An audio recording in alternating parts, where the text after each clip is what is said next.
What if I told you funnel necklines and powered tailoring could be your easiest style wins going into 2026 using what you already own? Let's break down the 2025 winter trends and talk about how to actually wear them in real life. Hey besties, welcome to Frugal but Chic. It's Karen. If you're new here, welcome. If you're a returning bestie, girl, you already know I'm glad you're here. Over here, we celebrate confidence, creativity, and showing up in style at any age. Besties, we have a fun, chatty video for today. Our first video into 2026. Happy New Year, besties. So we're going to be talking about winter trends. So every season, I like to look at the runway, not because I want to copy it, but because it helps to start explain what we're starting to see in stores and how trends are evolving. For me, it's less about chasing what's new and more about looking at trends as inspiration. I like to see what's being emphasized, then look at my own closet and think, okay, what do I already have that fits into this? And sometimes it sparks that, ooh, I'd love to try that moment. Ooh, I love the way those colors were paired together on the runway. This is a trend I've always been wanting to try. That's usually when I'll consider adding something new, but only if it truly makes sense for my style and my wardrobe. And if you're on a personal style journey, it's okay to try things because that's how you discover your personal style. And then you'll get to the point where you'll see things and be like, okay, I know that shape is not going to work for my body. This is very much a shop your closet, add intentionally if needed type of conversation we're having today, besties.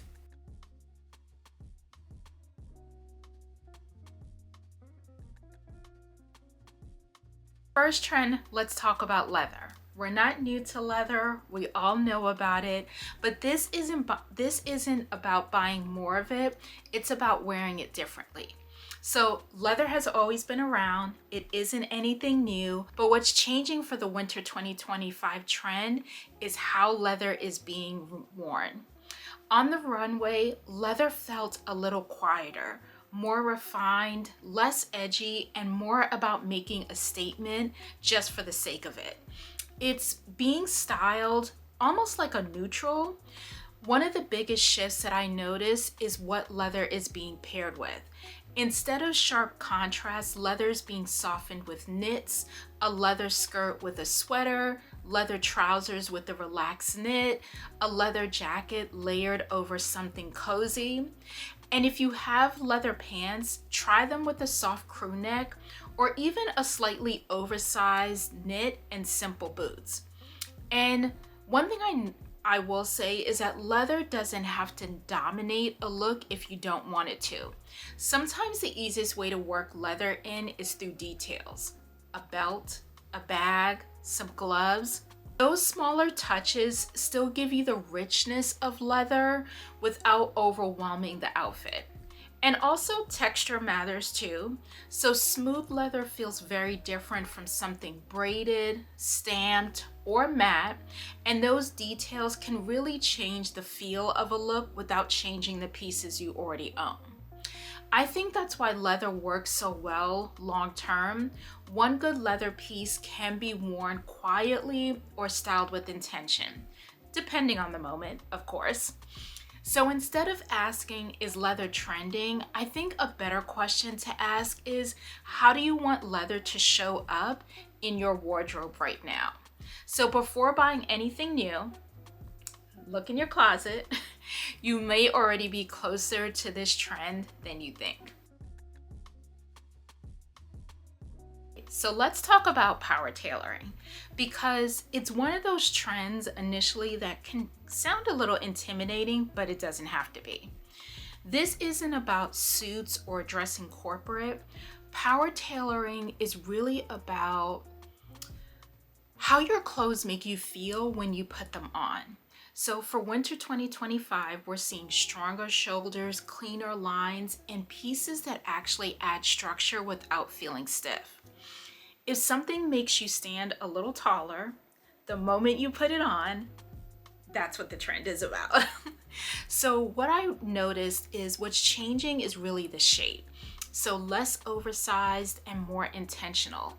The tailoring that defines the body instead of hiding it. And besties, listen in. Here's the part I really want you to hear. Sometimes the most impactful thing that you can do isn't buying something new. It's tailoring what you already own. I'm gonna just say it one more time. Sometimes the most impactful thing that you can do isn't buying something new, but tailoring what you already own. A blazer that fits your shoulders but needs the waist taken in, trousers that are perfect everywhere except the length. Those small adjustments can completely change how a piece shows up on your body.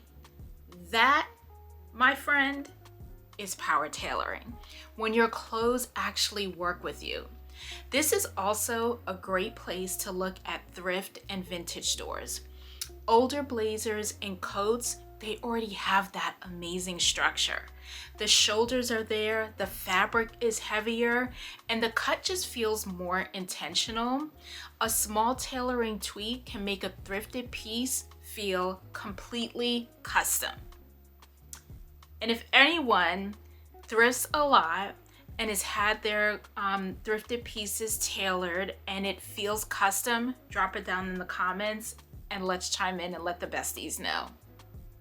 So I think from here, the takeaway really is, it isn't just to buy new, but it's to actually wear structure with confidence and refine what's already in your closet.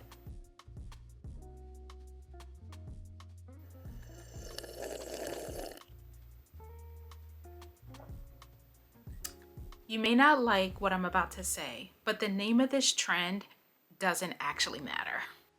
Okay, this next trend, I've talked about it so many times before it even came out as a trend. Actually, one of my favorite 2025 trends because it's subtle but powerful. And here, the name really doesn't matter. With funnel necks, I want you to look at the shape. So if the neckline stands on its own and creates structure without you having to style it, that's the point. It gives the same kind of impact as a strong shoulder or a bowl silhouette, but in a much quieter and more wearable way. This is a trend I personally love. I've always loved a very high neckline because it just makes an outfit feel pulled together without a lot of effort. And with funnel necks specifically, the shape really does the work. It adds structure and warmth and feels intentional without needing much else. So before buying anything, I want you to look in your closet. You may already have pieces that give a very similar effect, a mock neck that holds its shape, a structured turtleneck, or a coat with a collar that naturally stands away from the body. That's your version of this trend. So, you know, funnel necks, the shape comes from functional cold weather clothing, which is why it always feels timeless when it comes back around. If black feels a little boring right now, this next trend may be living already in your closet. Winter 2025 is very much leaning into brown and earthy neutrals. Think chocolate, espresso, camel, olive, oxblood. And this isn't about giving up black, besties. It's just another neutral that feels very wearable. Brown has a way of making an outfit feel very rich without having to do too much. This is why I love it. I've been talking about brown recently. If you've been around for a while, green is my favorite color, but I have been loving brown. And what I love about brown too is brown works beautifully across different textures, which is a part of why it feels so elevated right now. A simple way to approach this without shopping is to wear your neutrals together. Brown with brown, which is a great monochromatic look, brown with cream, and brown with denim. But one pairing that I have been loving recently is brown and navy together. It just feels warmer and a little bit more interesting than black. So if brown already lives in your closet, this is just your sign to wear it more and maybe style it a little differently than you usually do.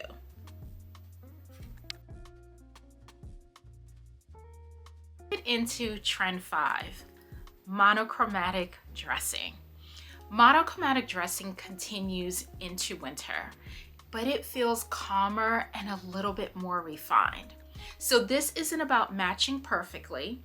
It's about creating one visual story. Same color family, different textures, clean lines. And I think with monochromatic dressing, texture is what keeps it very interesting. Knits, leather, wool, denim, all working together in the same color family. And the beauty of monochromatic looks is it takes the guesswork out. When everything lives in the same color story, the outfit just works. Chef's kiss. And if you want it to feel intentional, play slightly with different shades of the same color story instead of just trying to match everything exactly. I feel like when your outfit reads as one continuous look, you're doing it right. This is one of the easiest ways to look put together when you don't even have to overthink it. I love a good monochromatic look, especially like in the winter, like a burgundy and burgundy, brown and brown, and even in like a winter white. Ugh, a winter white look just looks, it just looks so put together. Ooh. Anytime I do these videos, I always get ideas. I'm like, maybe I should do a video on different monochromatic color stories. All right, let me add it to the list, besties. Let me add it to the list. All right, besties, that is the end of the video. And as we move into a new year, I think it's a really good reminder that style doesn't have to be complicated. And it doesn't have to start with buying something new. Sometimes it's just about slowing down, paying attention, and giving yourself permission to wear what you already love in a new way. If trends have ever felt overwhelming, I hope this helped to make them feel more approachable and more personal. Even if one of these ideas made you look at your closet differently as we head into the new year, then this video did exactly what it was meant to do. As always, thank you so much for spending time with me. Thank you for all of your support, and I hope that this new year feels really, really good to you, and I'll see you next week. Bye.